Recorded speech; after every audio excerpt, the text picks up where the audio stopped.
శ్రీమద్ ఖాద్రి లక్ష్మీనరసింహస్వామి వారి బ్రహ్మోత్సవాల్లో హంసవాహన సేవకు ఎంతో విశిష్టమైన స్థానం ఉంది. హంస జ్ఞానానికి, పవిత్రతకు ప్రతీకంగా భావించబడుతుంది. అందుకే బ్రహ్మోత్సవాల్లో తొలి రోజు స్వామివారు హంసవాహనంపై భక్తులకు దర్శనం ఇచ్చారు.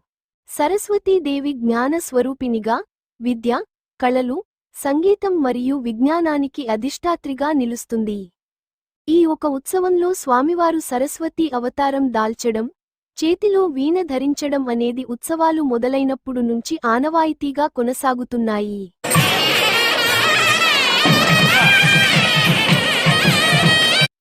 హంసను వివేకం మరియు జ్ఞానానికి ప్రతీకగా భావించడం వల్ల, హంస తన వాళ్లు కళ్లతో భక్తులను చూస్తూ ఉంటుంది అని భక్తులు విశ్వసిస్తారు. హంస మంచిని చెడును వేరుచేసే విధంగా శక్తిని కలిగి ఉందని పురాణాలు చెబుతున్నాయి. కాబట్టి, భక్తులు శుద్ధ హృదయంతో ఉన్నారా లేదా అనే విషయాన్ని హంస తన దివ్య దృష్టితో గమనిస్తుందని అర్చకులు తెలియజేశారు. ఉదయం నిత్యపూజ, హోమాది కార్యక్రమాల అనంతరం, స్వామివారు తిరువీధుల్లో విహరించేందుకు ఖాద్రిష్యుడు సిద్ధమయ్యారు. బ్రహ్మదేవుడు తన హంసవాహనాన్ని నారసింహుని సేవలో అర్పించాడని భక్తుల నమ్మకం.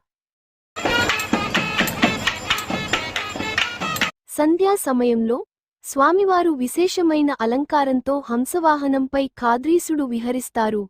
ఆయన దర్శనం భక్తులకు అపురూప అనుభూతిని కలిగించింది.